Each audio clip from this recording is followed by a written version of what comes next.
Hai sobat, kembali lagi di channel kami. Apakah kalian tahu mengenai Sahara Barat? Tetapi, jika kamu mencari menggunakan Google Maps atau atlas modern lainnya, kamu akan melihat daerah ini jelas teridentifikasi di ujung selatan Maroko. Sahara Barat bukanlah benar-benar sebuah negara, meskipun memiliki batas wilayah dengan Maroko.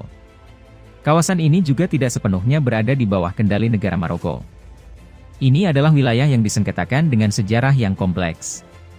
Seperti daerah lain di dunia yang pernah dilanda perang dan menjadi sengketa, Sahara Barat memiliki zona militeristik yang ditandai dengan tembok yang membentang sepanjang 2.700 km di atas padang pasir. Tembok ini disebut Tembok Sahara Barat Maroko atau Tembok Maroko. Sahara Barat berada di bawah pendudukan Spanyol sampai tahun 1975. Setelah Spanyol melepaskan kontrol atas wilayah itu, Maroko dan Mauritania membagi wilayah antara mereka. Mereka mengabaikan keinginan penduduk adat Sahrawi yang telah menuntut kemerdekaan sejak 1960-an. Pada tahun 1976, penduduk asli Sahara membentuk gerakan pembebasan nasional yang disebut Front Polisario yang bertujuan untuk mengakhiri pendudukan asing di Sahara Barat. Mereka memproklamirkan Sahrawi Arab Democratic Republic, SADR, sebagai negara merdeka dan perang pun akhirnya pecah. Pada tahun 1979, Mauritania menarik diri tapi Maroko masih terus menduduki daerah itu. Kala itu, Maroko pun mulai membangun tembok besar sepanjang 2.700 km untuk membagi wilayah secara longitudinal menjadi dua wilayah. Sisi barat ditempati oleh Maroko, sedangkan sisi timur yang disebut zona bebas, dikendalikan oleh pemberontak Sahrawi Front Polisario. Diperkirakan ada sekitar 30.000 sampai 40.000 penduduk hidup di petak yang terkurung di gurun antara Aljazair dan Mauritania ini. Sebagian besar di kamp-kamp pengungsi dan sebagian lainnya hidup sebagai pengembara. Permusuhan antara Maroko dan Front Polisario resmi berakhir pada tahun 1991, menyusul gencatan senjata. Namun tembok Sahara Barat masih terus dijaga ribuan pasukan Maroko sepanjang waktu. Area tersebut juga dipasangi tiang radar dan peralatan pengawas atau pemindai elektronik lainnya untuk mengantisipasi kemungkinan adanya penyusup. Sepanjang tembok dipasangi ranjau. Sampai-sampai tembok ini disebut sebagai ranjau terpanjang di dunia. Ada lebih dari 7 juta ranjau di seluruh wilayah Sahrawi. Terdapat pula sisa-sisa bahan peledak perang dan klaster amunisi. Luka serius, kehilangan anggota tubuh hingga kematian akibat ledakan ranjau darat sering dialami warga sipil di wilayah ini. Maroko dan Front Polisario saling serang di Sahara Barat. Selama hampir 3 dekade PBB berusaha merawat perdamaian yang rapuh di Sahara Barat. Kini sebuah pos perbatasan milik Maroko memicu eskalasi konflik dengan etnis Sahrawi yang kembali mengobarkan perang demi kemerdekaan.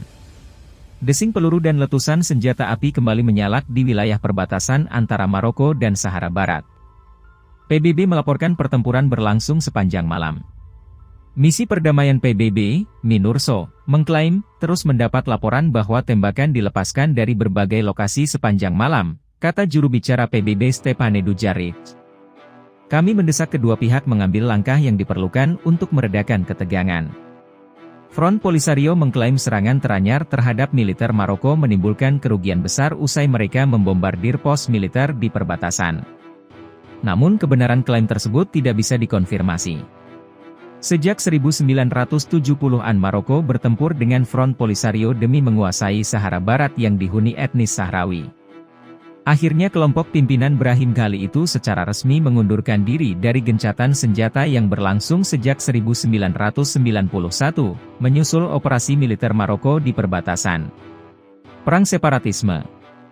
Sahara Barat adalah panggung pertikaian postkolonialisme yang masih bertahan di utara Afrika. Ketika Spanyol mengakhiri kekuasaannya pada 1975, menyusul perang kemerdekaan melawan etnis Sahrawi, Maroko mengirimkan 20.000 tentara dan memicu perang yang berlangsung selama 16 tahun. Etnis Sahrawi bertempur di bawah bendera Front Polisario yang didukung oleh jiran Maroko, yakni Aljazair dan Libya. Kedua negara, terutama Aljazair, secara rutin memasok senjata dan perlengkapan perang bagi Front Polisario.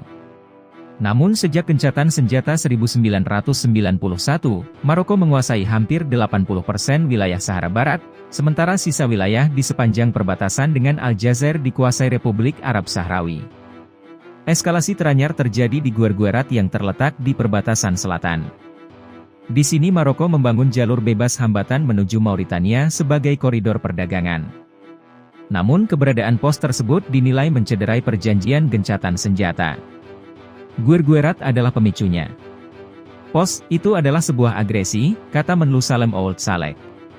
Pasukan Sahrawi hanya membela diri dan merespon pasukan Maroko yang berusaha menggeser tembok perbatasan yang menandai garis demarkasi di bawah perjanjian 1991. Perang sudah dimulai.